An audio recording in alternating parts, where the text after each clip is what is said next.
Ồ đó. Mama. Em mà. Chấm cá tôi đến lọp bànตัดดอลhai nó lại tại chấm cá sàm màu thì bóng phô chẳng tỏ tao lên chấm cá sàm màu cho mùi nhom đèn ọc ni hai chấm bột tì tàng vẫn cứ mình nào sầm lốt rồi có bay lên tái về nói chết nâng tay bóng phô cứ thật ởក្នុងភូមិសួនកាស្លាគុំកដលតាហានស្រុកបវលនិងខេត្តបាត់ដំបងអញ្ចឹងបើសិនជាអ្នកនរគ្នាធ្វើដំណើរពីខាងស្រុកបវលមកហួសវត្តកដលតាហានតែបន្តិចទេបងប្អូនហើយងាកមកខាងស្ដាំដៃបងប្អូននឹងឃើញរោងម៉ាស៊ីនមួយអញ្ចឹងហើយបងប្អូនបត់ស្ដាំមករហូតដល់ត្រង់ទាល់តែជីដល់ផ្លូវទាល់បងប្អូនជីហួសពីផ្លូវទាល់នឹងតែបន្តិចទេបងប្អូននឹងដល់មាត់ស្ទឹងអញ្ចឹងដល់មាត់ស្ទឹងបងប្អូនបត់ស្ដាំដៃមកដល់កន្លែងចតឡានដល់ពីចតឡានហើយកូនខ្ញុំវិញមិនទាន់ដល់ចំការទេហើយងាកមកខាងឆ្វេងដៃមកឃើញមានតោមានអីនៅក្រោមដើមឈើហ្នឹងបងប្អូនក៏ថតលេងពីបេប៉ោះអញ្ចឹងទៅរួចហើយក៏យើងដើរទៅមុខតែបន្តិចទៀតទេបងប្អូនខ្ទង់ប្រហែលជាង100ម៉ែត្រទេបងប្អូនតាមមាត់ស្ទឹងហ្នឹងបងប្អូនឃើញស្រាប់ហើយគឺតាមផ្លូវឃើញមានដំណាំដូចជាដើមមានដើមខ្នុរដើមអីចឹងណាបងប្អូនចាំខ្នុរហ្នឹងគឺផ្លែល្អទៀតបងប្អូនហើយផ្លែរហូតដល់ចុងដើមឥឡូវពួកយើងបានមកដល់ទីតាំងចំការហើយនៅខាងឆ្វេងដៃហ្នឹងហើយសម្រាប់បងប្អូនដែលចូលនៅក្នុងចំការហ្នឹងគឺគាត់គិតលុយម្នាក់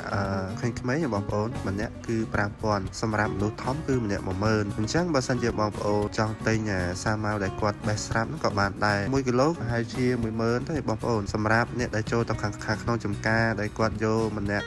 10000 បងប្អូនអាចហូបសាម៉ាវហ្នឹងបានមួយឆ្អែតបងប្អូនដំបូងឡើយគឺម្ចាស់ចំការហ្នឹងគឺគាត់អត់យកលុយសម្រាប់អ្នកដែលចូលហ្នឹងទេបងប្អូនតែមានបងប្អូនយើងមួយចំនួនតូចដែលគាត់ចូលគាត់បេះសាម៉ាវដាក់ចូលក្នុងកែបម៉ូតូអញ្ចឹងវាអស់ច្រើនហើយដល់ពេលហ្នឹងទៅក្រោយមកក៏គាត់គិតលុយតែសម្រាប់គ្រួសារខ្ញុំវិញថ្ងៃហ្នឹងគឺចូលតែ3នាក់ទេបង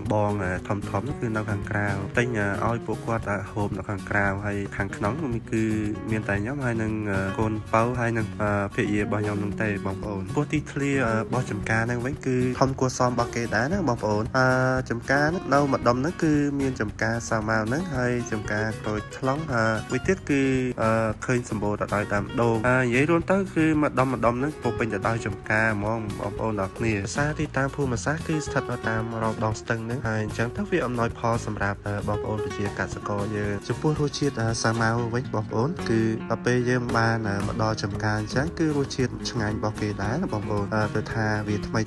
អញ្ចឹងយើងបេះភ្លាមយើងហូបភ្លាមយើងញ៉ាំភ្លាមអញ្ចឹងណាអញ្ចឹងរសជាតិវានិយាយទៅអូខេឆ្ងាញ់របស់គាត់ដែរហើយចំពោះពួកខ្ញុំនេះវិញមិនត្រឹមតែហូបនៅក្នុងចំការទេបានទិញផ្ញើអ្នកផ្ទះ 4-10 គីឡូដែរបងប្អូនបានចែកជូនពួកគាត់ពិសាទាំងអស់គ្នាហើយសម្រាប់អ្នកដែលទៅលេងចំការគឺមានទាំងក្មេងមានទាំងចាស់មានទាំងអ្នកថតរឿងនៅក្នុងនឹងទៀតបងប្អូនមានបងប្អូនដែលនៅឆ្ងាយក៏គាត់បានមកលេងទីនឹងដែរបងប្អូនគឺមានដល់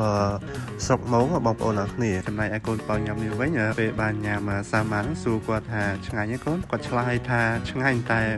មើលភាពជាក់ស្ដែងគាត់រៀងកវីក្បាលអញ្ចឹងណានិយាយទៅគាត់ដូចមិនសូវចេះញ៉ាំអញ្ចឹងណាបងប្អូនញ៉ាំបានតែបន្តិចបន្តួចនិយាយរួមគឺក្មេងៗអញ្ចឹងអត់ហ៊ានឲ្យគាត់ញ៉ាំច្រើនដែរបងប្អូនទាំងគ្នាខ្លាចក្តៅខ្លួនក្តៅអីចឹងណាហើយវីដេអូរបស់ខ្ញុំគឺបានដល់ទីបញ្ចប់ហើយបងប្អូនកូនអ្នកនរគ្នានៅវីដេអូក្រោយទៀតជម្រាបលាបាយបាយ